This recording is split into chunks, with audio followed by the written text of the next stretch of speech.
Isang Pinay ang pambato ng Canada ngayong taon sa Miss Intercontinental Pageant, si Reem Amil. Pinanganak sa Saudi Arabia, masasabing alas daw ni Amil sa mundo ng pageantry ang pagiging multiracial at multilingual. Bukod kasi sa Ingles, kaya rin niyang magtagalog at Arabic. Marunong din siyang mag-Urdu at Bisaya. Pinay ang ina at Pakistani naman ang ama. Nanirahan si Amil sa Pakistan at Davao bago lumipat ng Canada.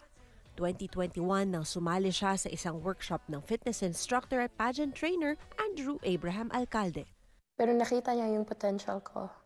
And alam mo, that's all it takes. Just one person who believes in you. Matapos nito'y nag-umpisa na ang kanyang pageant journey at nag-uwi rin ng ilang titulo gaya ng pagiging first runner-up sa Miss Asia Canada 2023 at sa Miss British Columbia PGC 2024. Noong nakaraang taon, itinanghal siya bilang Miss Intercontinental Canada.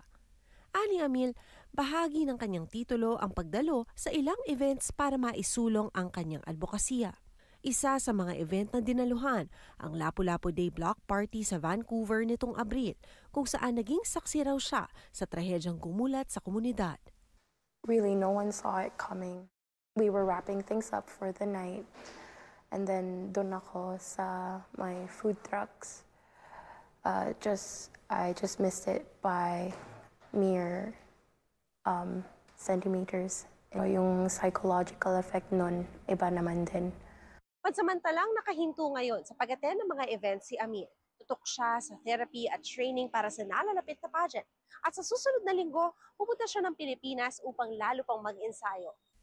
Ani Amil, ginagamit niya ang pinaghahandaang Miss Intercontinental Pageant bilang motibasyon upang patuloy na lumaban sa buhay at piliing magpakatatag at bumangon, mga katangiang likas na raw sa mga Pilipino. I want to give back to my Filipino community. I want to give back in a way na parang hindi lang dito. Gusto kong bumalik sa Pilipinas kasi pinalaki ako in a way where if you share your happiness, if you share your blessings, you're never poor. Pat Fernandez, Omni News, Vancouver.